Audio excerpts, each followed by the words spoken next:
Assalamualaikum warahmatullahi wabarakatuh. Bismillahirrahmanirrahim.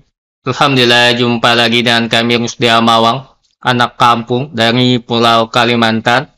Pada kesempatan kali ini, video yang ingin kami bagikan kembali mengenai pembahasan soal P3K tahun 2024 untuk jabatan administrasi perkantoran dan operator layanan operasional. Secara garis besar, jumlah soal sesuai dengan keputusan Menteri Pan-RB nomor 347 tahun 2024 terdiri dari 145 soal, kecuali bagi jabatan pengelola umum operasional hanya terdiri dari 100 soal. Oke, Bapak Ibu, kita lanjut ke bagian pembahasan soal. Ini merupakan bagian ke-6 atau part ke-6. Jadi pada part ke-6 ini, jumlah soalnya ada 30 butir soal. Untuk pilihan gandanya cuma sampai dengan abjad D. Kita lanjut ke soal pertama. Apa yang dimaksud dengan administrasi perkantoran? A. Kegiatan yang berhubungan dengan pencatatan keuangan perusahaan. B. Rangkaian aktivitas yang berkaitan dengan pengelolaan data, informasi, dan sumber daya di kantor untuk mendukung tercapainya tujuan organisasi. C. Proses pembuatan laporan keuangan dan analisis manajerial. D. Aktivitas yang hanya berfokus pada pengarsipan dokumen. Jawaban yang paling tepat adalah B. Rangkaian aktivitas yang berkaitan dengan pengelolaan data, informasi, dan sumber daya di kantor untuk mendukung tercapainya tujuan organisasi. Pembahasan administrasi perkantoran adalah kegiatan yang melibatkan perencanaan, pengorganisasian, pengawasan, serta pengolahan data dan sumber daya di kantor untuk mendukung kelancaran operasional organisasi. Pilihan yang lainnya terlalu spesifik atau tidak mencakup keseluruhan definisi administrasi perkantoran. Kita lanjut soal nomor 2. Arti kata administrasi berasal dari bahasa Yunani yang bermakna A. Pelayanan atau membantu, B. Mengatur sesuai dengan terorganisir, C. Pemerintahan atau pengelolaan, D. Manajemen efisien. Jawaban yang tepat adalah A. Pelayanan atau membantu. Pembahasan kata administrasi berasal dari bahasa Yunani yaitu amistrai yang berarti memberikan layanan dan bantuan. Lanjut soal nomor 3. Apa yang dimaksud dengan tata usaha perkantoran? A. Pengelolaan sumber daya manusia di suatu organisasi. B. Proses pengelolaan dokumen dan informasi administratif di kantor. C. Pembuatan strategi bisnis untuk perusahaan. D. Pelaksanaan kegiatan pemasaran untuk meningkatkan pendapatan. Jawaban yang tepat adalah B. Proses pengelolaan dokumen dan informasi administratif di kantor. Pembahasan tata usaha perkantoran adalah serangkaian kegiatan yang berhubungan dengan pengelolaan dokumen, informasi administratif, dan pengarsipan yang bertujuan untuk mendukung operasional kantor. Lanjut soal nomor 4.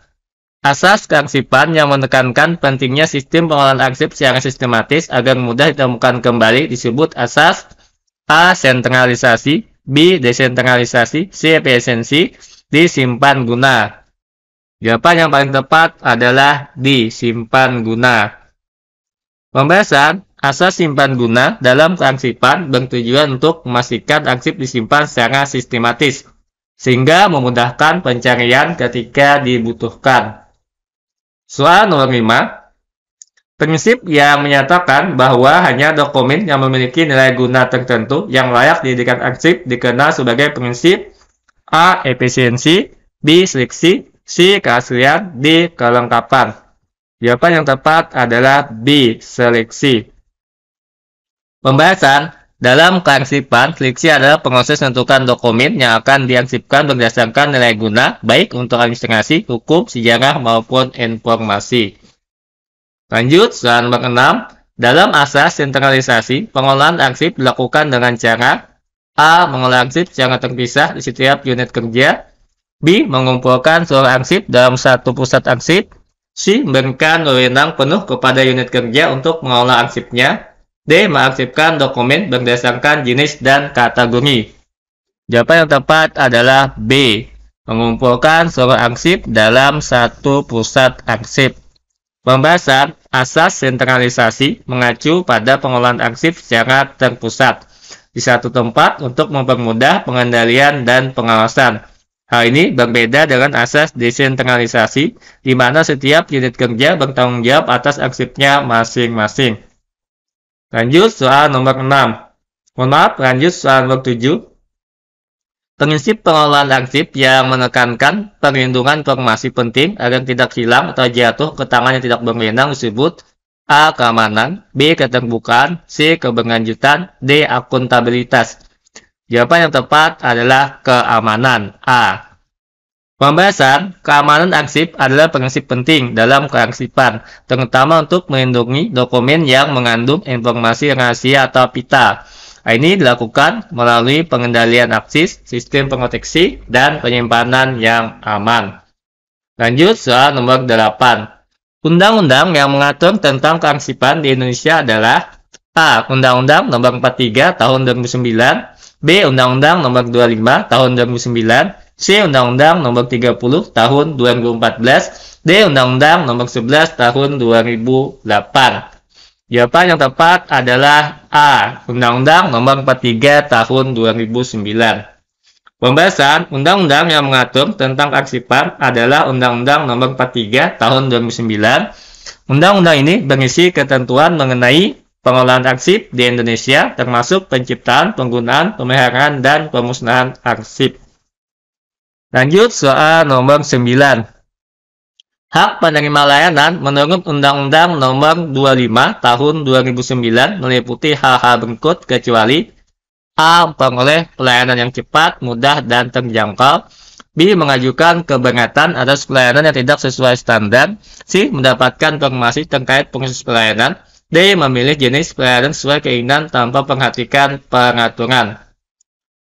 Kecuali D. Memilih jenis pelayanan sesuai keinginan tanpa memperhatikan peraturan. Pembahasan hak penerima layanan sesuai pasal 18 dalam Undang-Undang Nomor 25 Tahun 2009.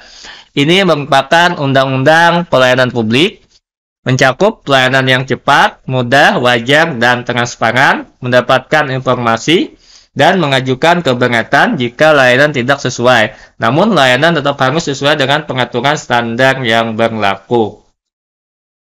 Lanjut soal nomor 10. Apa fungsi dari ombudsman?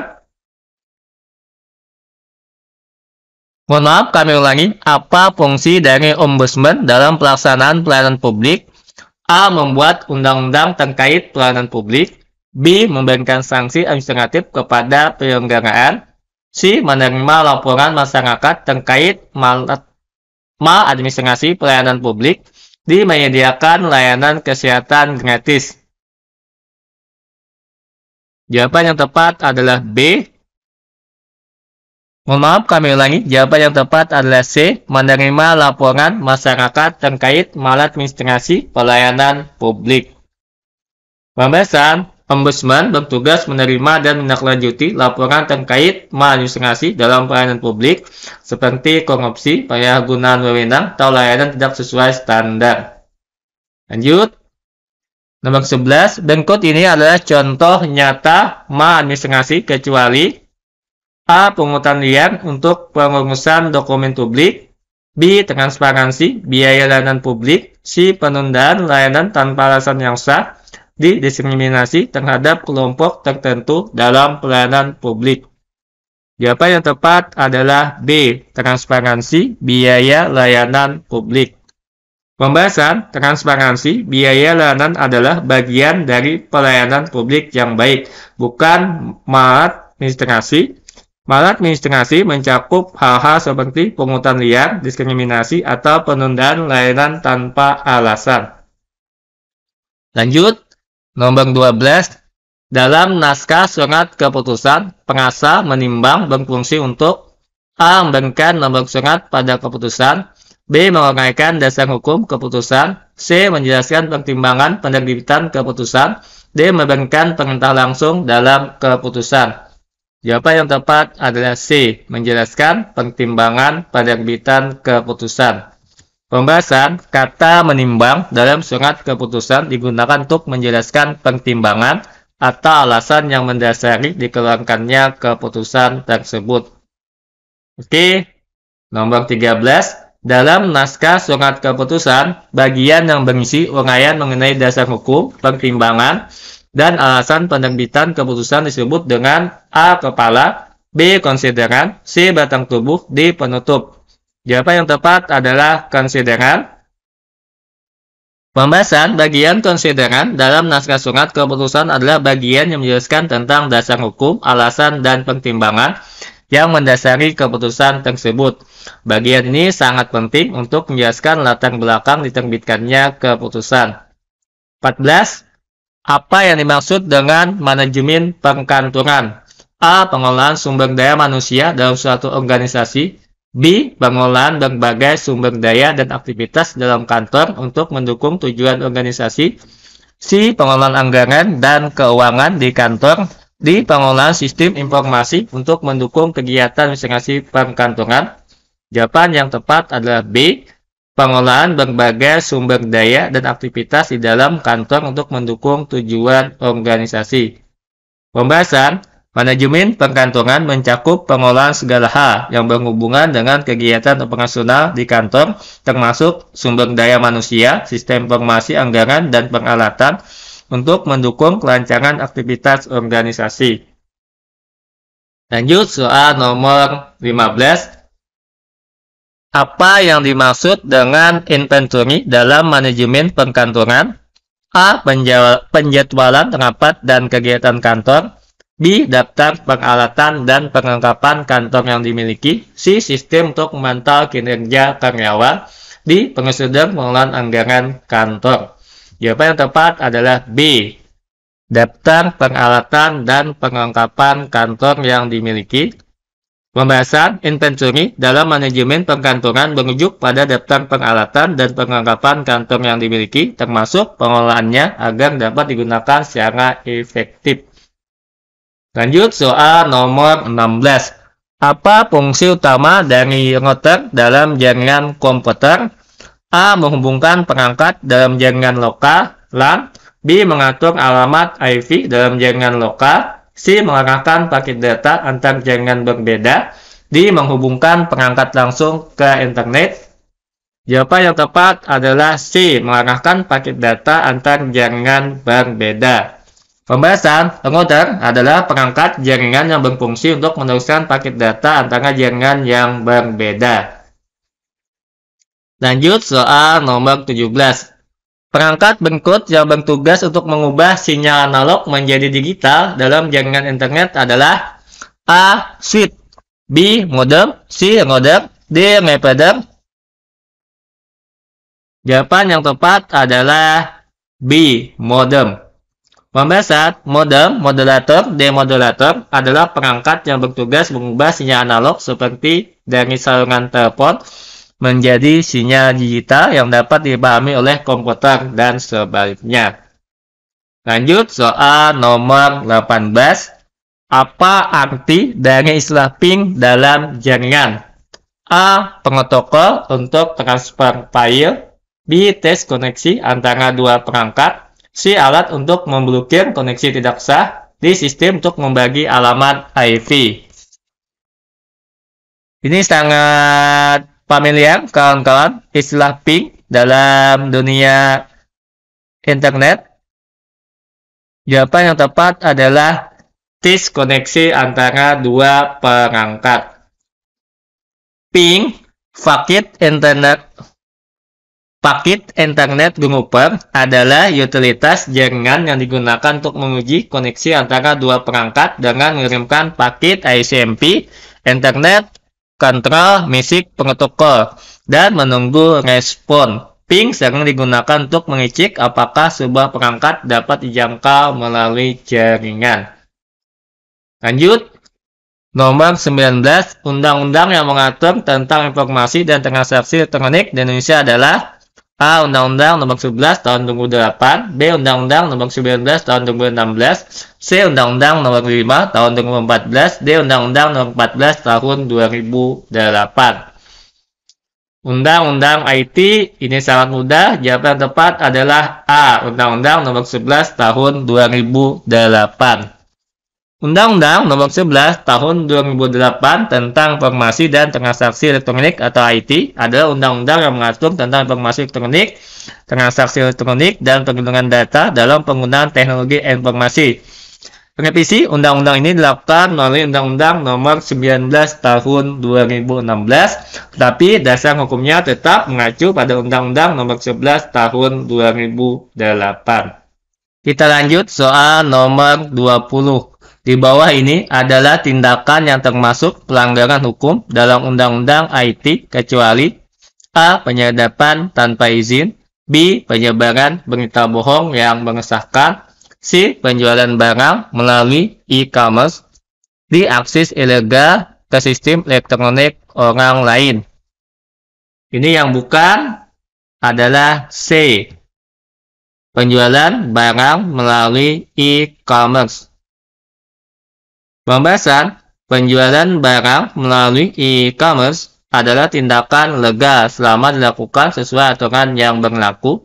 Sementara itu, tindakan seperti penyadapan tanpa izin, penyebaran berita bohong, dan akses ilegal merupakan pelanggaran yang diatur dalam Undang-Undang IT. Lanjut soal nomor 21. Pengaturan tentang keamanan sistem elektronik seperti pencegahan pengetasan diatur dalam Undang-Undang IT pada A. Pasal 31, B. Pasal 32, C. Pasal 33, D. Pasal 34. Jawaban yang tepat adalah A. Pasal 31. Pembahasan Pasal 31 Undang-Undang IT mengatur tentang pencegahan dan larangan terhadap tindakan penyadapan atau pengetasan sistem elektronik. Tujuan utamanya adalah melindungi keamanan data dan sistem elektronik yang digunakan masyarakat. Lanjut soal nomor 22. Ketika menghadapi masyarakat yang tidak puas dengan pelayanan yang diberikan, langkah etis yang harus diambil oleh seorang pegawai adalah A. Mengabaikan keluhan tersebut karena sudah sesuai prosedur, B. Menyalahkan sistem yang berlaku, C. Mendengarkan keluhan masyarakat dan mencari solusi bersama, D. Mengarahkan masyarakat untuk melaporkan ke atasan. Jawaban yang tepat adalah C. Mendengarkan keluhan masyarakat dan mencari solusi bersama.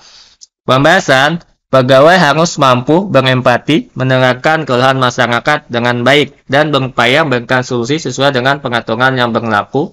Hal ini penting untuk menjaga kepercayaan masyarakat terhadap layanan pemerintah. Lanjut soal nomor 23. Apa fungsi utama dari inskripsi dalam keamanan data?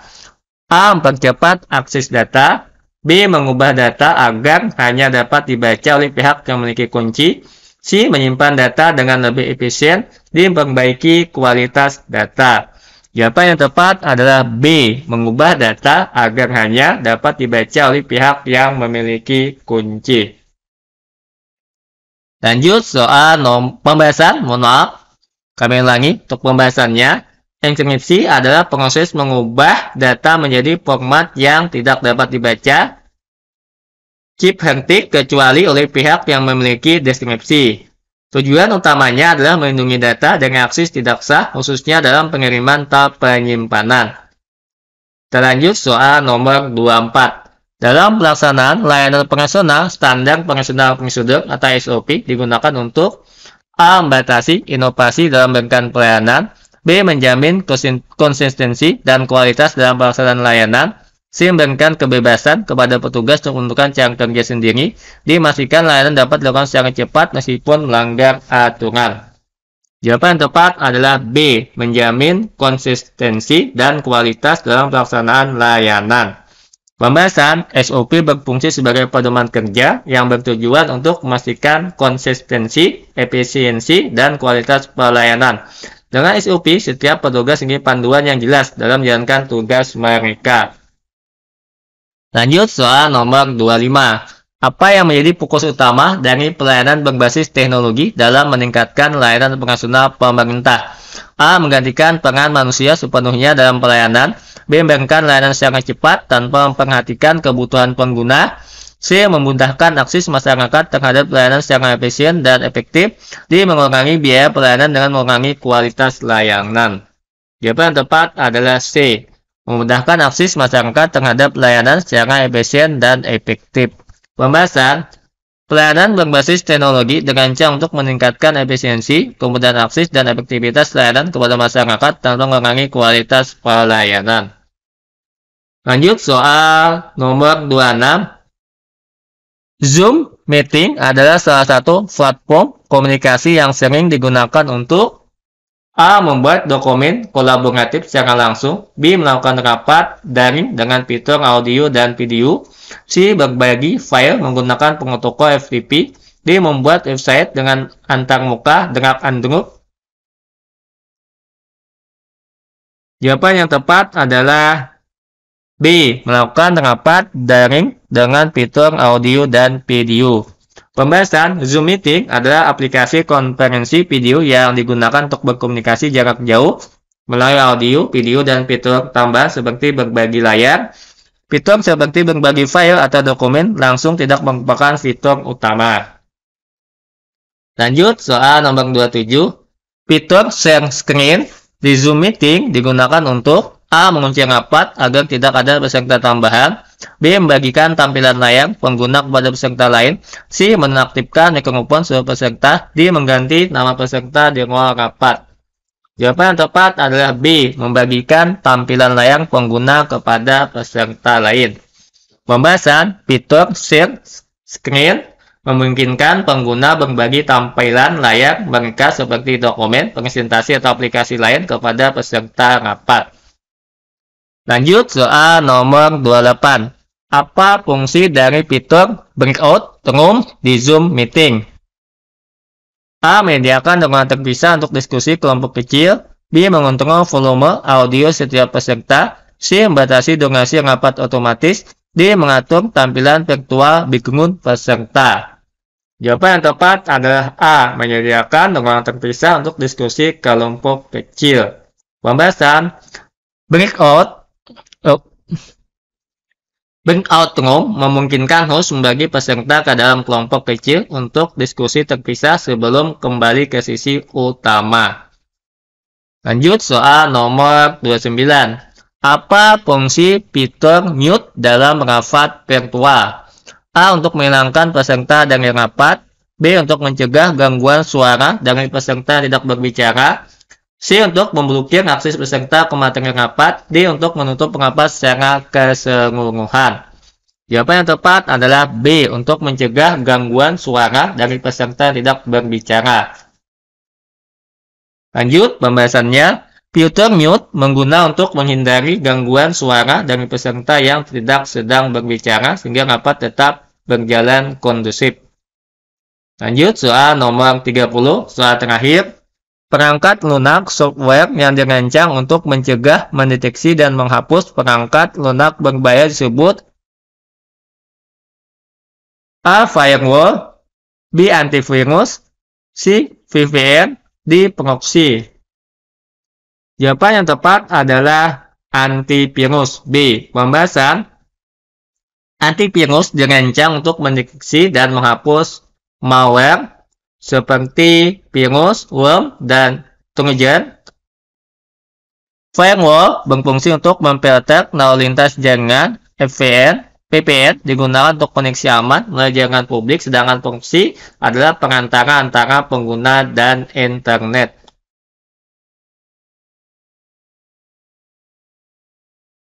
Bonus soal tambahan berhadiah bagi yang beruntung. Di bawah ini yang bukan produk dari Undang-Undang Indonesia adalah A. Peraturan Pemerintah PP. B. Pengaturan Presiden tertulis. C. Tap MPR. D. Undang-Undang Dasar 1945. C. Pengaturan Bupati atau Perbup. Oke, kawan-kawan Bapak Ibu, sudah selesai pembahasan soal kita terkait dengan seksi P3K tahun anggaran 2024 untuk jabatan administrasi perkantoran dan juga pengatur layanan operasional. Mohon maaf jika dalam penyampaian pembacaan soal kami terdapat kekurangan atau kesalahan. Semoga nantinya kalian dan semuanya lolos dan sukses di DSN P3K tahun 2024. Sampai jumpa lagi di lain waktu dan kesempatan. Akhirnya kami sudah mengucapkan wabillahi taufik wa hidayah. Assalamualaikum warahmatullahi wabarakatuh.